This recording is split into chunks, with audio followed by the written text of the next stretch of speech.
We don't have anything to say. How about that? Welcome everyone to Three Guys, One Music. I am Jamey. I'm here with Mike and Grant. As always, we are Three Guys, One Music. How you doing, guys? How's it going? Jamey, I have to admit, if I were doing any better, I really would have to sit on my hands to keep from clapping. Ooh, that's how good I'm doing. That's awesome. Oh shit, jazz hands. That's hands. Ooh, I don't even know if that made any sense, but I just wanted to do that. We tried. Well, good. Yeah. How's the weather back on the East Coast? Lovely. It's nice. It was raining, but now it's clear, and I'll take clear and cold over rainy and goopy. Yeah, too much rain. Yeah. Has it been a lot? Yeah, about 3 days. But we survived. That is enough. We're survivors. All right. Well, today we're going to be talking about our favorite keyboardists, and we, as usual, have not discussed this amongst the three of us. We do not know which direction we were going in, but we're going to talk about what we've been listening to, which is our norm. So, and I will go first. I have been listening to Kings of Leon, Walls, their 2016 release. I got turned on to Kings of Leon, I don't know how many years ago. I was really resistant. I'm not really a radio guy. I think they had quite a few radio hits already. Yeah. And the pop hits. And I was like, that's just not doing it for me. But I heard a song called Molly's Chambers that really was so simple and to the point that was actually the thing that made me want to keep listening. And then one day at work a couple of years ago in Idaho, one of the guys I worked with was playing Walls off of Spotify, I guess. And I was really impressed. That's a very solid record, in my opinion. And I really think the production is the best one that they've done. Yeah. I like the songwriting on this record a lot. So they evolved. Yeah. Their first record sounded almost nothing like the second record. To me, they were much more, I don't even know what the word is, but it was different, and I thought, okay, we'll see where this band goes. And then they really kind of changed it up. They have a lot of songs. They could put the greatest hits package together pretty easily. And any band that has 10, 12 songs that people know, man, you've done something right. Mm-hmm. I mean, whether you love it or whether 5 people in the room don't like it out of 10 people, enough people know all those songs. That's pretty good. Yeah, even if it comes on and you're like, I hate this song, but you know what it is. Yeah, that's a success. So that's a success in my eyes. So I do like that record a lot. I've been listening to that for the last week or so, off and on. But that's nice. And I've been listening to a little Frankie Valli. I know he's gotten a lot of bad press here recently with his videos, and I have been amused by them and sad for him. I don't know anything about this. Oh, really? Well, he's 90 years old. Oh, yeah. And been touring, and by all accounts, a little lip syncing going. Little lip syncing, yes. Well, he is 90. I mean, come on. Yeah. Pretty evident. But I saw something yesterday. Even Don Henley lip syncs. Well, even Britney Spears, I've heard. Apparently it's a thing. Yeah. But I saw a video during, I guess, 2020 when COVID reared his head, and he was singing. It was clear that he was singing live, and he was 86 because he's 90 now, I thought. And he sounded great. He sounded great. I thought, this guy can still do it. So I had only seen that just in the last couple of days. I was like, wow. But he's made a major slip in the last 4 years. That's really, but Tony Bennett had his voice just about up until the end, I believe. I mean, he sounded really good. It's not even a commentary on me where he's at currently. I started several years ago. I bought quite a few songs from Frankie Valli and Four Seasons, and I really am not familiar enough with their catalog to know that what's Frankie Valli and what's Frankie Valli and the Four Seasons. I kind of do if it's old enough. I'm guessing it's the Four Seasons, but I truly don't know. but I was listening to songs that I don't think I've heard in, I couldn't tell you how long. Swearing to God was one of those songs. I don't know the last time I heard that song. I thought, that is a great song. I forgot all about that one. That's good, man. Yeah. And it just kind of reminded me there was a lot of great songs there. And I had mentioned on a previous episode that Can't Take My Eyes Off You is one of my all-time favorite songs. I just love the arrangement and the whole that thing's song. amazing. It's a great song. And finally, I've been listening to Genesis 1974 release 50 years ago, Lamb Lies Down on Broadway. Definitely one of my favorite Genesis records. I don't love everything on it. It's too much material, which often happens with double records, in my opinion. But there's a chunk of stuff on there that's amazing, and I love that record. But yeah, that's what I've been listening to. How about you guys? Nice. Yeah, good choices. I've been listening to a lot of Thelonious Monk. And I just had a brain thingy, and I've listened to I can't remember if the collection is the Riverside Years or the Columbia. I think it's the Riverside Years. The albums he did for that label. But anyway, just his take is just so different, you know. Yeah, unique. Yes, for sure. Another North Carolina son. Yeah. And we have been talking about a lot of North Carolinians here. And some Charles Mingus as well. You know, love Mingus. An amazing writer, amazing. Yeah. Mostly jazz. I haven't listened to too much pop, rock, metal, or country this week. That's your rainy jam. I guess it is, and not feeling so hot jam, I guess. That's a deep rabbit hole.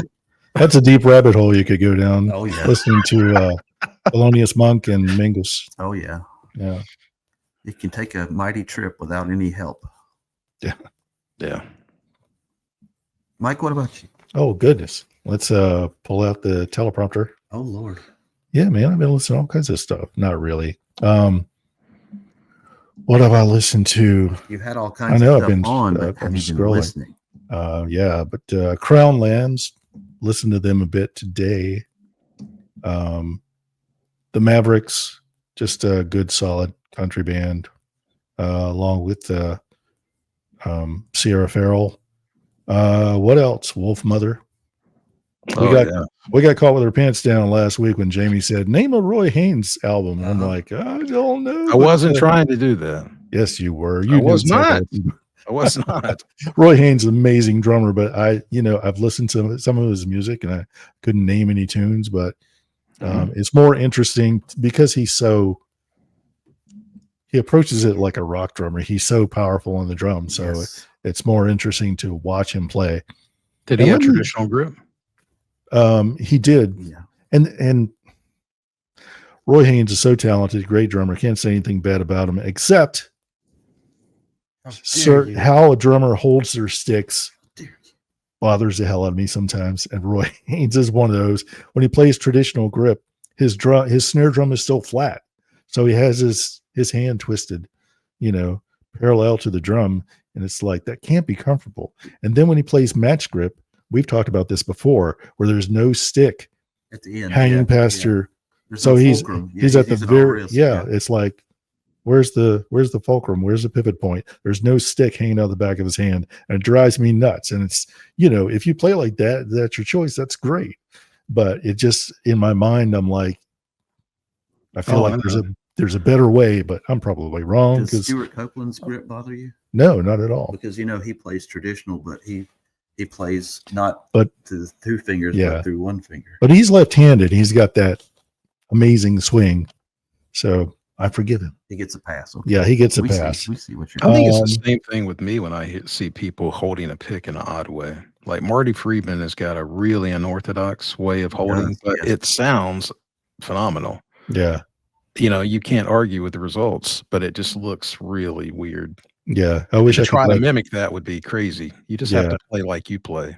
I wish I could let that go, but when I see a drummer with an odd grip or a grip I just don't agree with, it just I let it bother me. I don't know. It's like baseball players, akin to drumsticks and guitar picks. When you're playing baseball as a kid, they tell you this is how you hold the bat and this is how you do this. Yeah. And then you watch professional baseball, and you see all kinds of whacked out stances and grips and the way they hold their bat, and they're hitting home runs. And you're like, what about this? But it's, whatever works. Yeah. Whatever works best for you, That is exactly the bottom line. I never thought about any of that. I never asked any questions. It was just always, I don't even know how natural or unnatural the way I play is. I've always been told that it looks like I'm putting forth little effort whenever I'm with my left hand, my fretboard hand, but it just makes sense to me.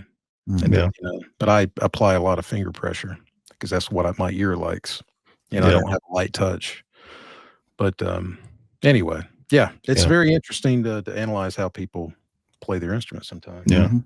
Well, the only other band I've listened to that I want to give a shout out to is Rezn, Rezn. It's a Chicago doom metal band. I guess you could call them that. They've kind of progressed past that. There's so much going on.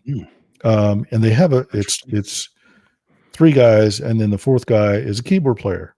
And the keyboard player isn't really playing melody or anything like that.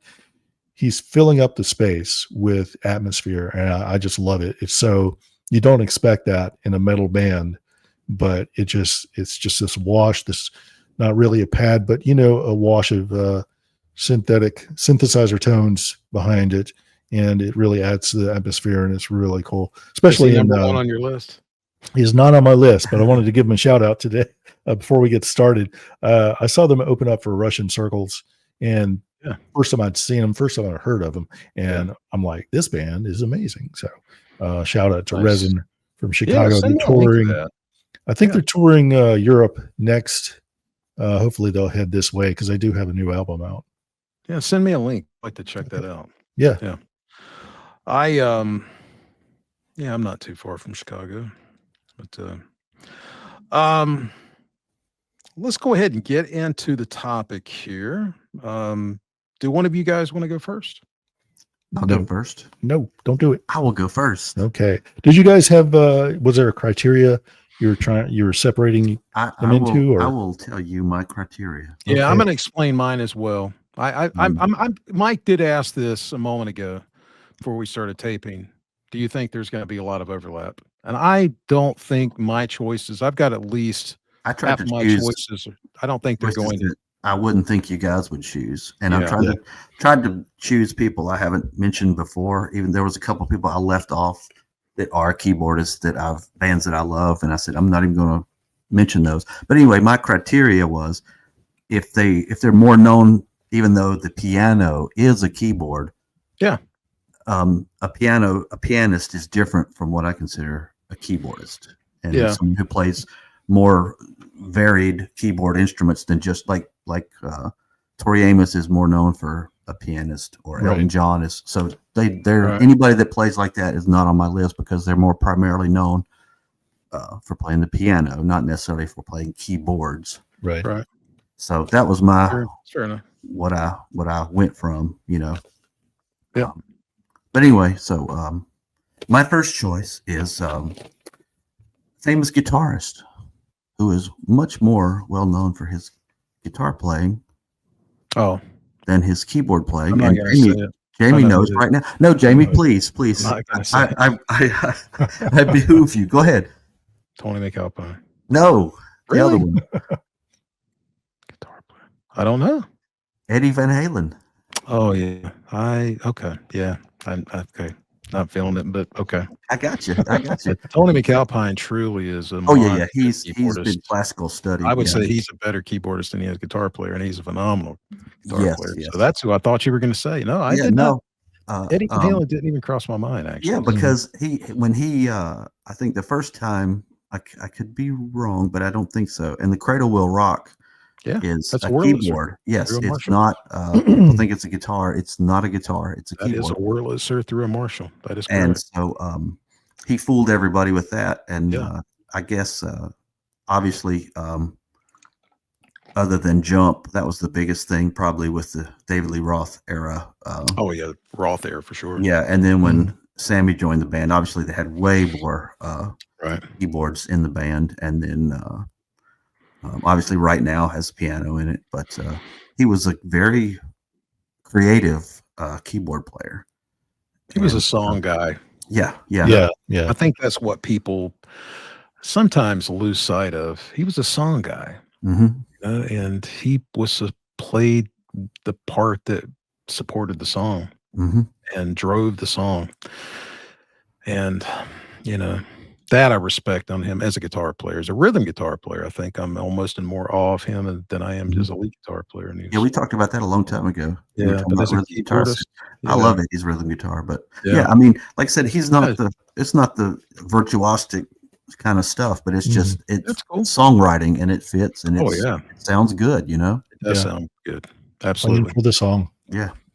Nice. Okay. Well, Mike, you want to go next? I will. I don't mind at all. Who do I want to pick? I didn't organize my list in any certain way. Just close your eyes. Well, there's one right there. Booker T. Jones, part of the house band at Stax Records. And of course, Green Onions. Everybody knows that song. Right. What a phenomenal organist. And, not overplaying, not flashy, but perfect. Just like Eddie Van Halen, perfect for the songs he's involved in. Made his mark at Stax Records as a session player on many different albums. And a real writer. Yes.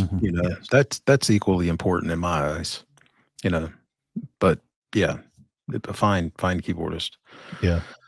Yeah, that's cool. I mean, like I said, being able to play for those songs, there's nothing better than that, really. But okay, I'm going to explain where I'm coming from with my list. I think that I'm going to come from a slightly different angle. And I would say that unlike what you said, Grant, I am going to include piano players. Okay. And I'll explain with each of them with each of them why. And they are, of course, basically in chronological order to how I think I heard them. I just can't do it any other way. We're laughing at you. Sorry. This gentleman, I would say to my ears has the most beautiful piano sound that I'm aware of. I even though there are so many wonderful pianists and keyboard players, but this from this era, this would be the 50s. His sound is absolutely beautiful. And I always thought of it as very glassy. It just has this, it's like he's playing crystals instead of keys. And that gentleman's name is Bill Evans. Oh, yeah. And I'm in love with how his sound, the sound of his touch on the piano just always turned me on. It's just a beautiful sound to my ears. Yeah. So that's my first choice. Okay. He was first on my list. Yep. Oh, was that right? Skipped over him, but yeah, Bill Evans, amazing talent. Just, he's got that magic, got that secret sauce. Yep. Yeah, man. He's different than other guys. I love the people from that era, but there was something different about Bill Evans. Yeah. Just great sound. Love it. Yeah. Excellent. All right, let's see here. I'm going to go with my number two. Richard Barbieri. Started out with the band Japan. And his latest band has been Porcupine Tree. But he's done a whole slew of things in between. I love his solo stuff, very atmospheric, semi-industrial. I wouldn't say it's industrial, but it has some of that in there. Very moody, great driving music. Yeah. Just the stuff he does, not your typical stuff, solo wise, and fits in again with whomever he's playing with. Supportive player. Yeah, he's writing the parts that fit there, that makes it elevates the song, Yeah. It makes the song more than what it would be without that. And that's a great player right there. Yep. For sure. I've probably heard some of his work between Japan and Porcupine Tree, but I could not name it. You'd have to play it for me. And I go, oh yeah. I would say I'm in the same boat. I'm familiar with undoubtedly some of his cuts, but I couldn't tell you. Yeah. Yeah. But good choice. Yeah, definitely. Okay. Where are we going? let's do the obvious. Mark Kelly of Marillion. Marillion is really keyboard heavy, progressive band, or it was in the Fish era. I kind of stopped listening to him after Fish left, but he's still with the band and still an amazing artist. He's not, virtuosic like some others that we may mention, but certainly very talented and good for the band. Some of the keyboard parts, I remember trying to learn them, and it's like, how do you stretch that far? One fast, bar. yeah. It's like, it's Right. amazing. But yeah, great musician, great musicality. I really like to listen to him. Nice. I love a lot of that early Marillion stuff as well. Yeah. Same. Okay. This guy is definitely not going to be on either one of your lists. Oh no, I'm confident of it. it's right there. That's right here, Jamey. I don't think so. I would be shocked if it's on either one of your lists. Don't be And shocked. this is another piano player, primarily. Never heard him play synth or anything. I would consider him, he's a session guy. Played on some amazing recordings by Steely Dan. And has been a producer in the last several decades, primarily. But this guy is, I consider, one of the greatest session piano players. Supremely confident, just timing is impeccable. Everything about him I just love. And Donald Fagen could have played this stuff in theory, but whenever you really start to analyze it and listen to these songs, this guy was clearly the right choice. And that gentleman's name is Michael O'Mardian. He is a phenomenal piano player. And just, Ricky, don't lose that number. Yeah. The title track to Asia. Those two tracks in particular, I think, are two of the best that he played on. But I just love everything about his approach. I couldn't think of who you're going to say, but I knew I'd heard it. And once you said the name, I just remember the liner notes, It's like, oh, yeah. And he produced Christopher Cross's debut record. Oh, okay. Yeah, but he's been a producer for a long time. But as a session piano player, I just love his work. And it's one of those people that he could clearly play anything he wanted to play, but he has something special to my ears that is just a notch above the other people, even though there are plenty of people that could basically do the same thing. But he has that little extra 5% to me. And I think that a lot of people in the industry would argue that he's one of the best ever, but you don't really hear about him that much. But he's one of those secret weapons, or was one of those secret weapons, but valuable person to have on a session. Yeah. Cool. So, nice. All right. Let's see. Where am I going with this? I'm going to go with a keyboard player who was also famous for leading his band. But I really love a lot of stuff he's done that most people haven't heard, which he has released several ghosts. I can't talk today. Trent Reznor is an amazing, just the textures and good musician. Yes. Oh my goodness. His ghosts. Why can't I say that word today? Albums are, I think, a lot of are just small pieces of music where he was like, I can't flesh this out. I can't finish this, but I want this out there for people to hear because I love this. Now, some of the songs on those albums are full songs, all instrumental. But there are a lot of shorter pieces that I think, and I wish more musicians would do that. Obviously, he's more well known than some lesser known musicians, and he can do that.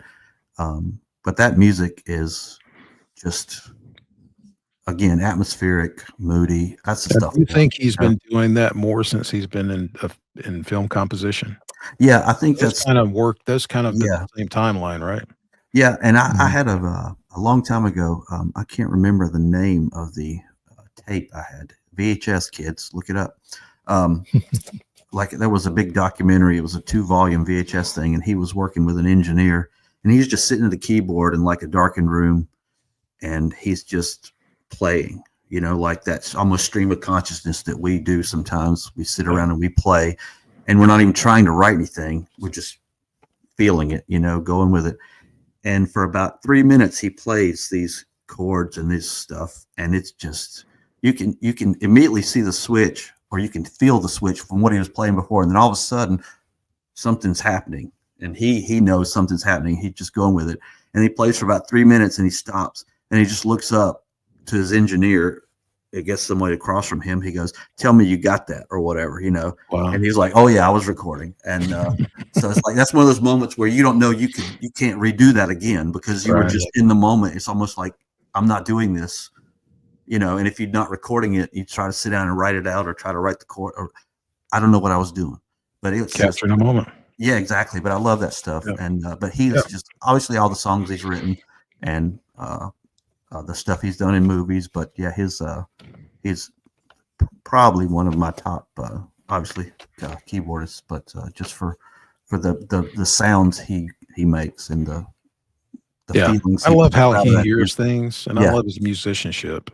I love his big concept that he has. I don't really think of him, even though he's more than capable, I don't think of him so much more as a technician, but as a big picture guy. Yeah. And that's a tool for him. That's how I've always viewed him, with rightly or wrongly. But he's a fantastic musician. Yeah. Good stuff. All right, Mike, you up? I don't know. Where am I now? I don't know. Do we have a certain number? We're just watching the clock. I think we're on 3, right? 3, yeah. 3. We'll go to 5 and see what happens. I'm going to go ahead and mention Steve Moore of Zombie. I know I've mentioned Zombie before. I listen to them often.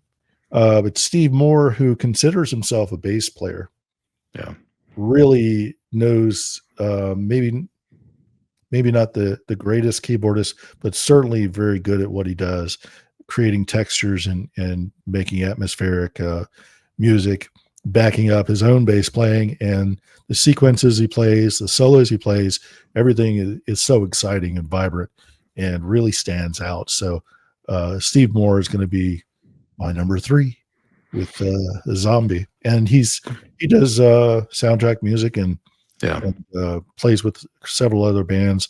Zombie, by the way, has, if you're interested in listening to them, they have an album of covers, which is so surprising compared to the other music that they play. Their cover album is just a totally different animal, and it's certainly worth listening to. But, Steve Moore on keyboards is pretty impressive, I think. Okay. Well, I'm going to go with the more traditional choice, I think, for this next pick. I knew Liberace would be on this list. Yes, exactly. I knew it was coming.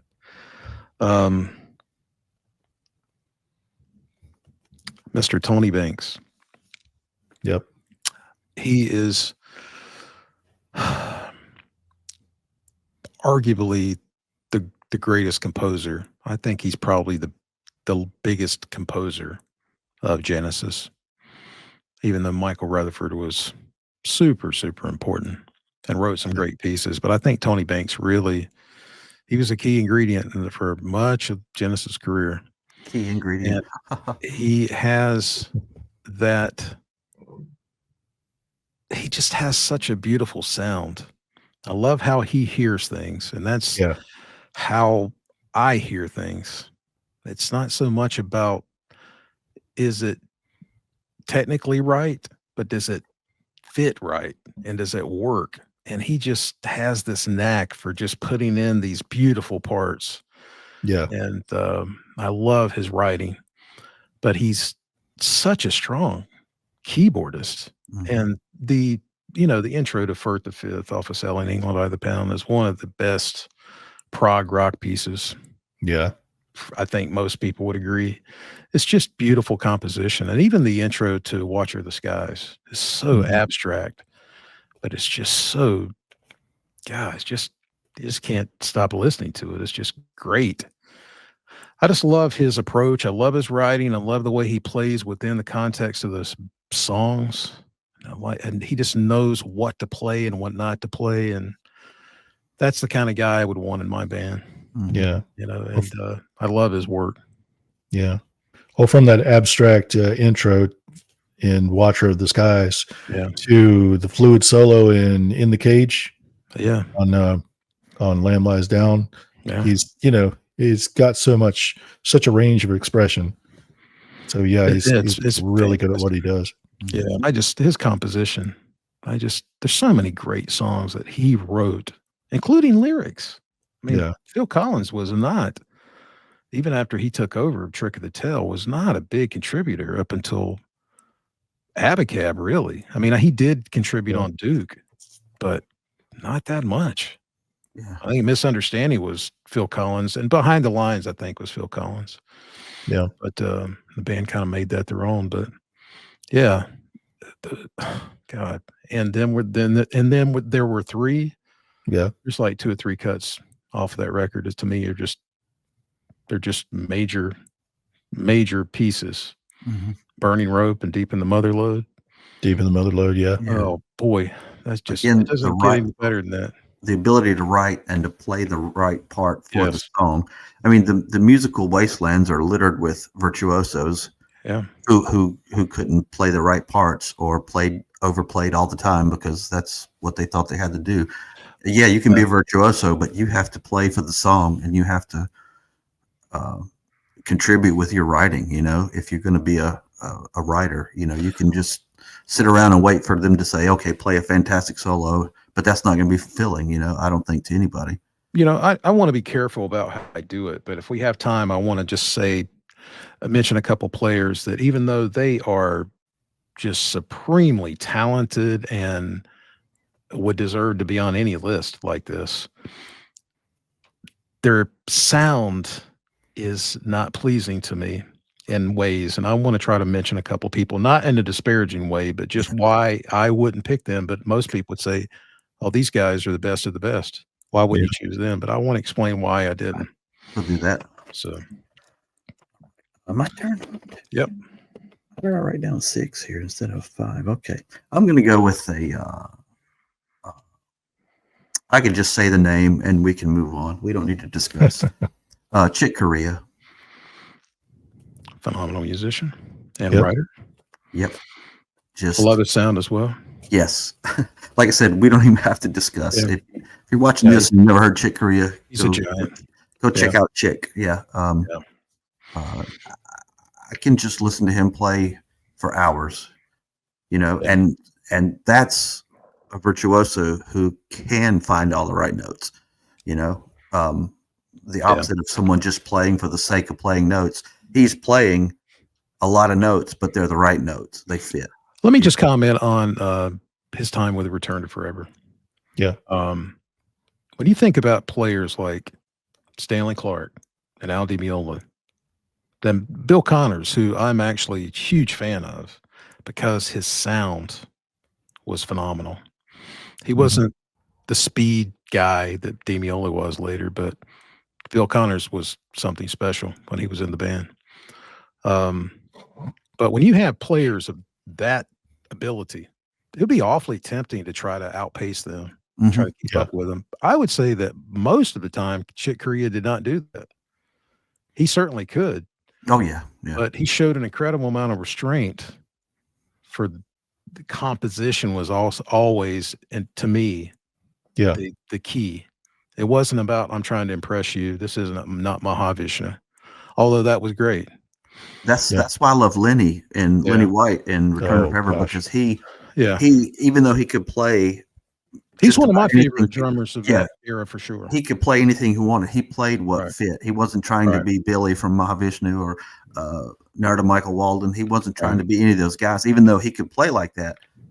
It didn't work. That wasn't what that band was about. And and Lenny was definitely equal to anybody in the band. The only reason I didn't mention him along with Stanley or Al Di Meola is just that I'm thinking of notes. Yeah, I got you. Lenny White is, I think he's one of the kings of that of 70s progressive rock and jazz fusion. It wasn't a progressive rock, jazz fusion. Yeah. Yeah. You know, that era is fantastic.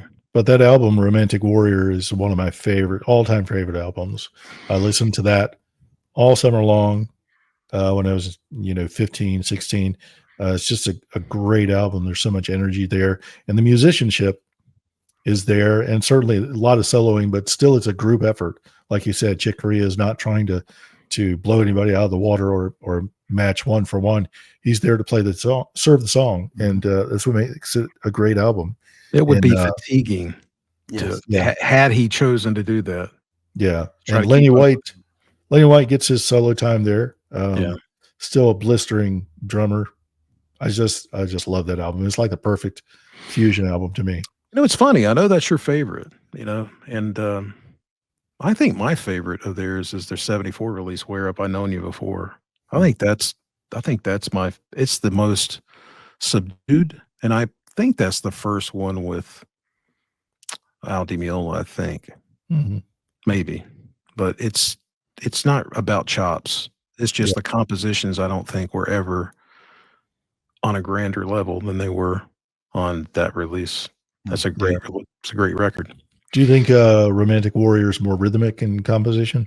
It's it has its moments like that. I think. Prefer Al Di Meola's first solo record to Romantic Warrior. It's sort of the same thing in a lot of ways. I can see that. Yeah, I find Romantic Warrior kind of exhausting. I like it. I enjoyed it, and I've listened to it plenty. Yeah. It's great, but to me, it's too much for me. I don't enjoy it like I do Land of the Midnight Sun. Yeah. There's something about that record. I remember getting that for the first time and just seeing this, it just looked so old. Whenever I saw the cover of that record, it just looked like it. And I probably got it when it was 5 years old, but it just looked like it was recorded 20 years prior to that. Yeah. But there's something about that recording I love. That's my favorite Al Di Meola record still. Even though it's the most unsophisticated in a lot of ways of all the ones that he did, but I love that record. Yeah. I love all those guys. Yeah, but Chick Corea is definitely a giant. There's no question. Yeah. Well, going from Chick Corea and Return to Forever, the other album I listened to, both on cassette. I have them in a little boombox set up at work. The other album I listened to all that summer was Chameleon by Herbie Hancock.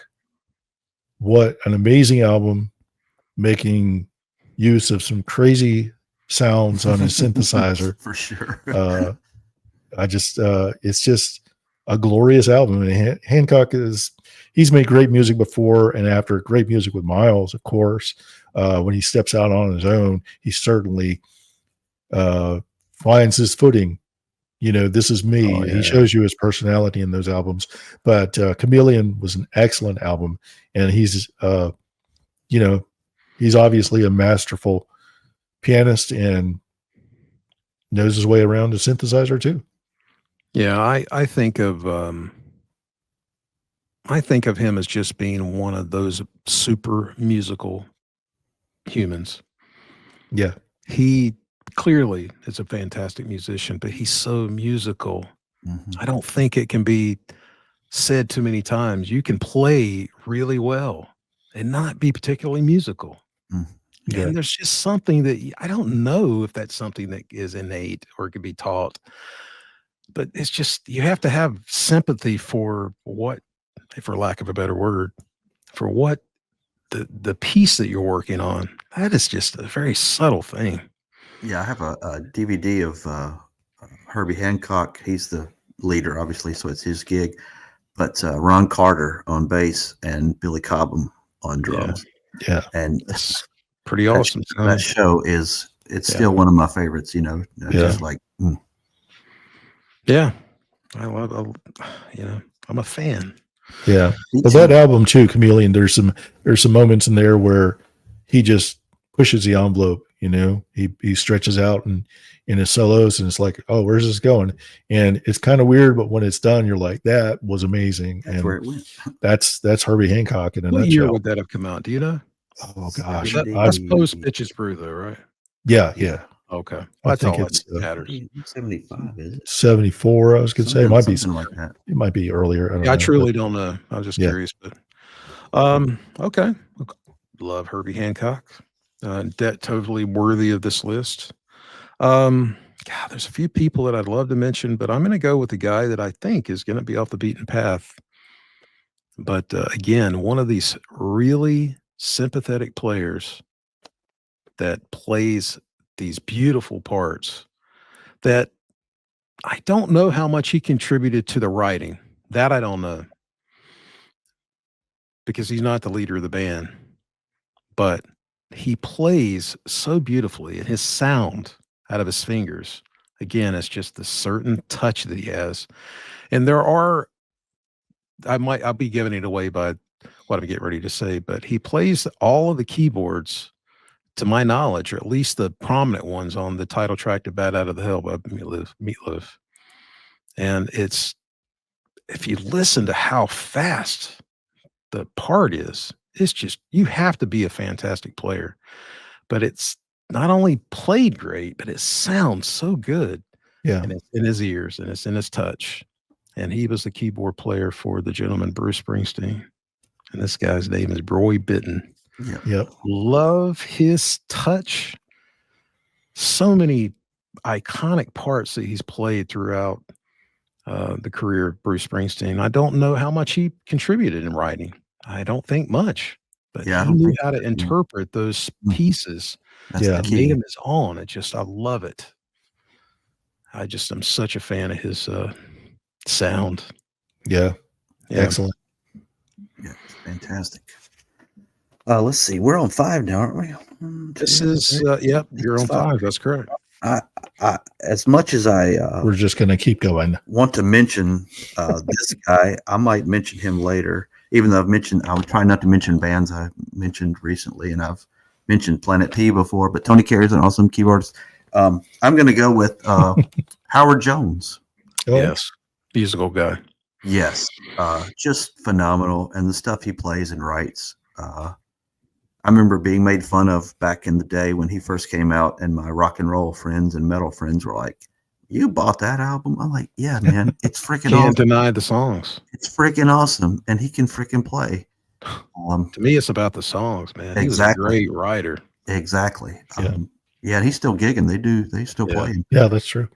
But yeah, he's and at the time he could have got sucked into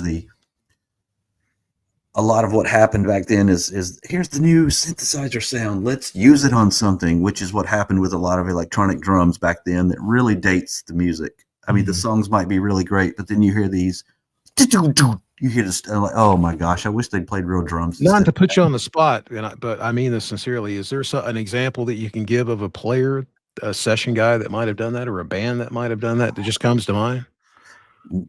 Not off the top of my head, no, but you know it when you hear it. Yeah. When you hear a song and it's great, no matter what. Most of these are from the 80s because this is when electronic digital instruments were first. They were coming on the scene, and people were eager to use them, and people got them for free and said, "Hey, we'll give you this stuff for free if you use it." And they wanted to find a place to use it, and they wrote a really great song, and they have the cheesiest sound or the most horrible sound or whatever, and it dates the song, and otherwise would have been a song that stood the test of time. The song is still great. Mm-hmm. A lot of times when these artists do the songs now, they leave off that part that was so cheesy and replace it with a less cheesy sounding instrument or instrumentation or whatever. But yeah, he did not do that. He was not glomming onto the latest thing and let's have all these cheesy sounds, and all. He played for the song and he got his sounds for the song. A lot of synthesizer guys are so caught up in getting, different sounds and trying to. I love the sound. I'm gonna try to fit it into this song like a puzzle piece that doesn't fit. I'm going to jam it in here. Right. And to me, it sticks out like a sore thumb in a song. There's one instrument from the 80s to me that is the worst. It's the biggest culprit in what you're saying. To me, I've never liked the sound of it, and that's the Yamaha DX7. It dated everything. Yeah. it sounds Well, horrible to my ears. I've There never was liked the sound of it. yeah, there was such an explosion of affordable technology at the time. Yeah. Japanese manufacturers were moving ahead by leaps and bounds, and everything got cheaper and easier, and everybody wanted, oh, that's an amazing sound, that crystalline digital sound. Ugh. And by the time the DX7 came out, it was kind of over. I think overdone already. Well, that's overdone. like when the Fairlight came out. Everyone was using that, but they were all using the same sounds. I'm like, this machine. Well, is the so, Fairlight, you Boy, were that was able an to, but expensive. That was an Yeah. expensive yeah, piece that's of super equipment, wasn't it? expensive. Yeah. It was like 25,000, 25,000 back something then. like that. Yeah. The Synclavier. Yeah. And PPG Wave came out. It was cheaper than that, still expensive. The Yeah. DX7 was a third of Oh, the yeah. PPG. But I remember all the excitement over the DX7, and then people started using it immediately. They're like, this is so thin. Mhm. It was being praised as crystalline and transparent. Well, yeah, I mean, it doesn't hold up in the song. So, and the problem was, it was so difficult to program. All those sounds that became so cheesy and 80s cliche, people used them because they didn't know how to program it. Yeah. We'll just use the presets. We don't know how to find our way around this, so Well, just use the presets, and that became nothing so dates overdone. the song worse than that piece of equipment to Yeah. me. Yeah, and the Simmons electronic drums. Yeah, but there are people who used it in a more musical way. It wasn't like beat you over the head with it. Phil Collins Yeah. used it plenty, and I Mhm. think he got away with it because Genesis had some quirky sounds in their music anyway, so it kind of fit. But yeah, it was overdone on a lot of dance hits. Yeah, but think again. Whenever you're arranging a song, you've got ears like Tony Banks or or Phil Collins for that matter. When they're saying, okay, well, we're going to use the DX7 because it fits. Mhm. Yeah, But if it doesn't fit, Don't use it. it ain't legit. I Get was out. in the grocery a couple of weeks ago, and Home by the Sea Mhm. was on the Yeah. music, and I was like, how did this get in the rotation in a grocery store? But anyway, speaking of there now. electronic sounds and Simmons drums, but it worked because it wasn't It done works. like, It was hey, successful. look at these electronic Right. drums I'm making noise with, or look at Yeah, this. when I listen to that recording, which is 41 years old, it doesn't sound incredibly dated. Like you have these other recordings, which I couldn't give you an example off the top of my head, but when you hear that sound, it immediately dates it. Mhm. If it was done, like you said, maybe they just used the preset because there was no creativity or, Well, it's just so knowledge. difficult Didn't know to how to program. program. Yeah. I can't So- comment on that, but I just know what I'm hearing, and it's Yeah. just not good. It hurts I my don't- heart when you say that's 41 years old. Yeah, they came out in summer of '83, right? Jeez. I banished that from my ears as soon as I heard it. So quit repeating it. Well, that's how my mind works. That's how I think about it. That's how I Anyways. think about it. Have we gotten off topic? No, we're talking about keyboard DX7. It's all Okay. related. All related. Your turn. Okay. Is it my turn? Yes. I'm going to throw this out there before it's too late. Jim Gilmore of Saga, an amazing keyboardist. And Yeah, you he can is. throw Michael Sadler in there too, because he keeps up Yeah. on some of that when they play the solos, the syncopation with the guitars, and even playing by himself, the complexity of the music they play. It's just amazing to keep up as a listener, much less think about actually performing those songs. They're so intricate and complicated, and just musically surprising, really, from their first album through Worlds Apart to Heads or Tails. They kind of became a different kind of band after that, but great pop rock music. Some call them pop prog or prog pop. What's the label? I don't know. Prog op. But anyway, Saga, great band. Jim Gilmore, tremendous musician. Yeah. In command of his instrument. I'd agree with that. And I like his sound. Yeah. That to me, that's almost more important than anything. Yeah, But it didn't fall for the 80s. yeah, it's aged well. I don't Yeah. even the stuff that is obviously 80s, it's not repulsive. It's not Or just- appallingly 80s. There are There appallingly are a few 80s. recordings out there that are just difficult to listen to. And I Yeah. think the younger people, younger generations really turns them off. But there was some thought put into some of those recordings that I think they've held up well. And Yeah. I think Saga's music, I've enjoyed a lot of it. I was listening to some of it not too long ago, as we might recall. Mhm. Okay, well, this is our fifth and final choice. I am going to go with a very traditional choice here when it comes to chops and ability, but also this gentleman is exceptionally musical and just a fantastic musician. He's played with a lot of different bands and done some really, really important recordings. Probably my favorite contribution by him is the band UK Oh, okay. debut record, especially. That Mhm. gentleman's name is Eddie Jobson. He's not only a great violinist, but he's just such a fantastic musician. And I mean, he was with Jethro Tull for a brief period of time. Yeah. He's in Roxy Music.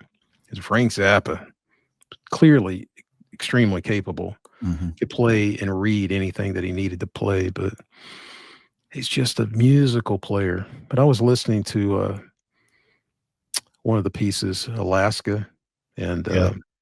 Presto. Is it Vivace? Off of the Mhm. debut record from it's that instrumental piece was just unbelievable keyboard runs by him. Yeah. I think Jens Johansson of Yngwie Malmsteen's band, that was one of the pieces he always aspired to play well and got there, but he was always in awe of that record. But yeah, I'm just a huge fan of Eddie Jobson, always have been, and just always been very appreciative of his ability, but also his musicality. And to me, that's more important than anything to me. Mhm. Yeah. So, But he does have the chops. boy, he can play. And I think the one Eddie Jobson album I've got, you gave to me, or I stole it from you. I don't know, but I've got one. Which one is that? I don't know. It's got the green glass on it that the light shines through. I've clearly not missed it because I don't know which one it is. The Green Glass album. The green glass album. I don't know what that is. Oh yeah, I remember that. Yeah, Eddie Jobson, amazing. He was on my list, so yeah, someone else I don't have to talk about. Well, do you guys want to talk about just a couple of people, just real quickly? Sure. Yeah, That sure. we're able to mention. There's a couple of people I wouldn't mind Yeah, mentioning. man. Throw one out there. Yeah. Throw one out there. I will throw out Ray Manzarek. Obviously, Great band guy. Yeah. early on in the rocking days and organ.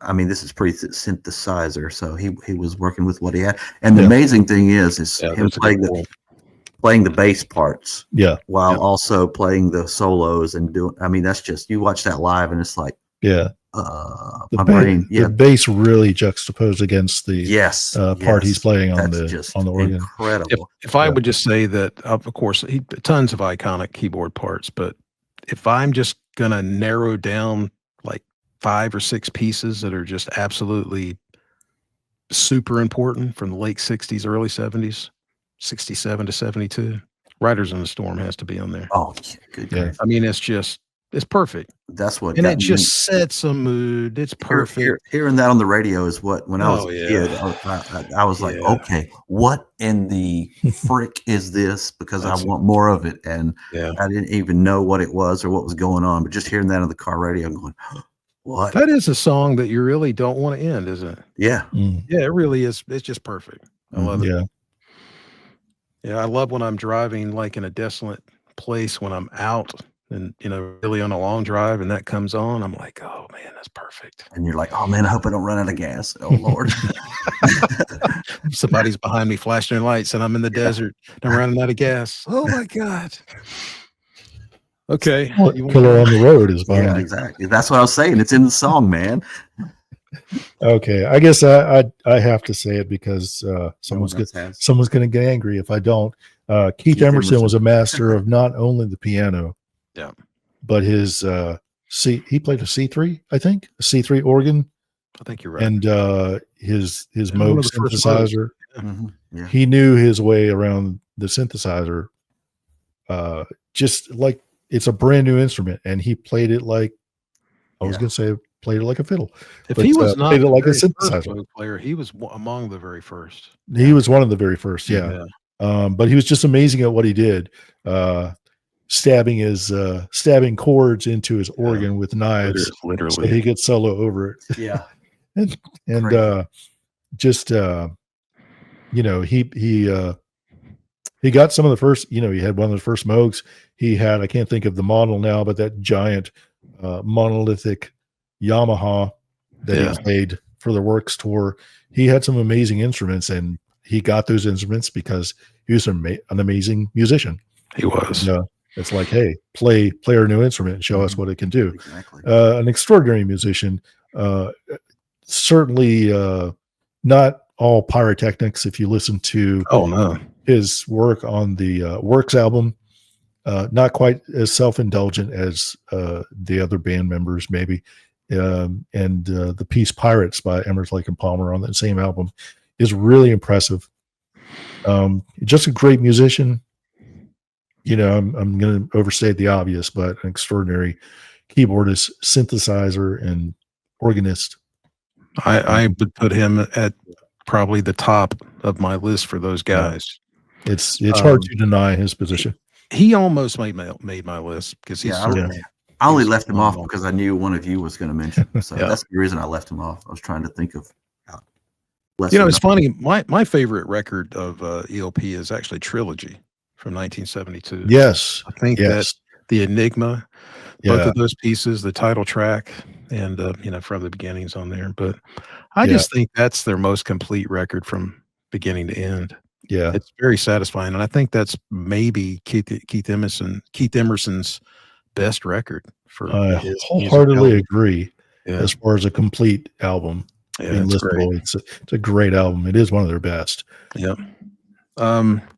I want to mention Lyle Mays, Pat Metheny's player. One of the finest musicians that I've listened to in my lifetime, but not a guy that I would listen to all the time. And I try to consistently challenge myself. And because when I know something is there, but I'm just not quite tuning into it, but I push myself to just revisit it. Mm-hmm. He's been one of those musicians. And I'm still getting there, but I recognize that he is just on a different level, or was on a different level. And I'm a huge Pat Metheny fan, but I love the work that they did together. And I've always been appreciative of his musicianship and musicality. And I just feel like he's worthy of being on the list. He's just was a phenomenal musician. Yeah. Yeah, definitely. Now, what were these players you were saying their sounds? You don't. Oh, okay. Let's do that. I want to hear this now. There are players that have unbelievable chops and can play anything, but there's two players in particular that it's not that I don't like them. Mm-hmm. It's just that they have a particular sound that I don't find pleasing because it's more staccato, for lack of a better word. It's almost like I can hear the way their technique is. I can hear their fingers playing. Oh, gotcha. Versus, and it's really not meant to be critical. It's just how I hear it. Yeah. And one of those people are Rick Wakeman. I think he's clearly a fantastic musician and keyboard player, but his sound, there was always something about the way he played that's very angular. It's just not flowing, and it just doesn't sound right to me. There's always been something about his compositional skills is my favorite part of what he does. I love his writing, but there's something about the way he strikes the notes that is very hard. And the other guy that is a modern day guy is Jordan Rudess of Dream Theater. He's such a phenomenal musician. Yeah. Such a great musician and such a great player, but his sound it's kind of aggressive. It's the way it sounds anyway. And it's like I can hear his fingers. I can hear the attack, and I don't want to hear that. It's like a guitar player that plays too much pick, and you can hear it scrape, I mean, that's got its place, but not on every song, It's not like they're not totally deserving of readers' polls. and they're clearly fantastic musicians. It's just my taste. It's just something unpleasing about what I'm hearing. Mm-hmm. Yeah. I can't do anything about it. That's how I hear it, and it's always been that way. And I've pushed myself to revisit these things over and over. Now, Lyle Mays didn't have that, sound. That's the only way I know to put it. It's like I can hear the sound of their fingers playing. I don't want to Mhm. hear that. I just want to hear the notes. Yeah. Yeah. I don't know how else to put it. I don't know how I that sounds. That's how I hear it. I kind of agree with Rick Wakeman. He's on my list, but I didn't pull him out just because, you're right. I feel for me, it feels more technical Yeah. than emotive, and I want the feeling behind the music, and not that it's lacking in the songs he plays, but Oh yeah. I feel like it could be more in his playing. But he's certainly amazing at what he does, but it doesn't light me up the way some other players might, that emotion's not quite there. It's hard to really explain, but to go back to Tony Banks, I'm not hearing the sound of his fingers. Mhm. And as opposed to somebody like Bill Evans, which I think I am partly, Mhm. his touch is a huge part of his appeal to Mhm. me, but it's a light touch. Yeah. It's not an aggressive, heavy.